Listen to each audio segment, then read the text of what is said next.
പൂക്കോട് വിത്തനശ്ശേരി പൂക്കോട് തറവാട്ടുകാരുടെ ആയിരുന്നു ഈ വിത്തനശ്ശേരിത്തെ എല്ലാ കൃഷിഭൂമികളും അല്ലേ? എല്ലാ കൃഷിഭൂമിയും. പിന്നെ ഇവർക്കുണ്ടായ അമ്പലവും നെല്ലിക്കുളങ്ങര അമ്പലം അതുമാതിരി ഇവിടെ ഒരു അഞ്ചുമൂർത്തി ക്ഷേത്രമുണ്ട്. ഇവിടെ എന്ത് ക്ഷേത്രത്തിന്റെ പേര്? അതിപ്പോഴുണ്ടോ? ഉണ്ട്. അതെവിടെ? ജീർണിച്ച് കിടന്നാണ്. പിന്നെ ഒരു പുനരുദ്ധാരം നടത്തിയത് ബാഗില്. ഇപ്പൊ ഉണ്ടോ? അത് നടന്നു പോകാനുള്ള ദൂരമേ ഉള്ളൂ. മറ്റേ റൂട്ടിലാണ് അല്ലേ? അപ്പുറത്തെ റൂട്ടില്. അപ്പൊ അഞ്ചുമൂർത്തി അമ്പലവും പൂക്കോട്ട് തറവാട്ടുകാരുടെയാണ്. പിന്നെ ഇവിടെ അയ്യപ്പൻകാവ് അവിടെ ഒരു അയ്യപ്പൻകാവ്, പിന്നെ പൂക്കോട്ട് സർപ്പക്കാവ് അവരുടെ, പിന്നെ SVLPS സ്കൂൾ അവരുടെ, പിന്നെ VRCM വിത്തനശ്ശേരിയോ എന്താ വല്ലങ്ങി അതൊക്കെ അവരുടേതായിരുന്നു. പിന്നെ വേറെ ഏതെങ്കിലും സ്കൂളുകളുണ്ടോ? ഇല്ല. പിന്നെ ഇവിടെയുള്ള ഇത് കൃഷിഭൂമികൾ ഒരുപാടുണ്ടാവും. ഈ ലൊക്കേഷനുള്ള ഭൂമികളൊക്കെ അവർ സ്കൂൾ മാഷാണെന്ന് പറയപ്പെടുന്നുണ്ട്. പൊന്നുമണി മണ്ണാടിയേര് പറഞ്ഞൊരാള്. എന്താ പേര്? പൊന്നുമണി മാഷ്. പൊന്നുമണി മണ്ണാടിയേര് അവരുടേതാണ് ഈ കൃഷിഭൂമിയൊക്കെ. അപ്പൊ ഈ പൂക്കോട് അമ്മാവൻ ഉണ്ടായിരുന്നു, ഗോവിന്ദമൂർത്തി മണ്ണാടിയേര്.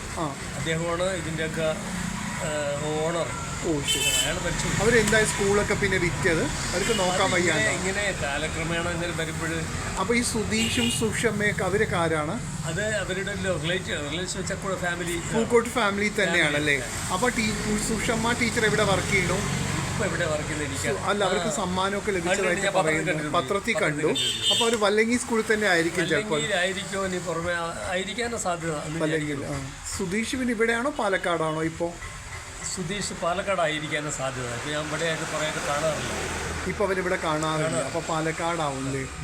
ഒരു വലിയൊരു വലിയൊരു വീട്. അവിടെ എത്ര പൂക്കോട് വീടുണ്ട്? ഒരുപാട് പൂക്കോട് വീടുകൾ കണ്ടു. അപ്പൊ മധു സാർ എന്ന് പറഞ്ഞിട്ട് വല്ലങ്ങി സ്കൂളിലത്തെ അവര് ഈ പൂക്കോട് ഫാമിലി തന്നെയാണല്ലേ?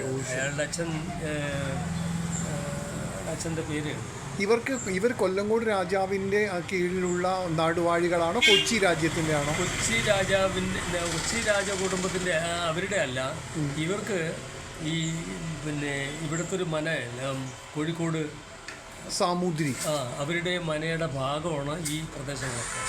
കോഴിക്കോട് സാമൂതിരി എസ്റ്റേറ്റിന്റെ ഭാഗമാണ് ഇതൊക്കെ. അവരുടെ പിന്നെ നോക്കി നടത്താനുള്ള ആളാണ് ഇവരൊക്കെ.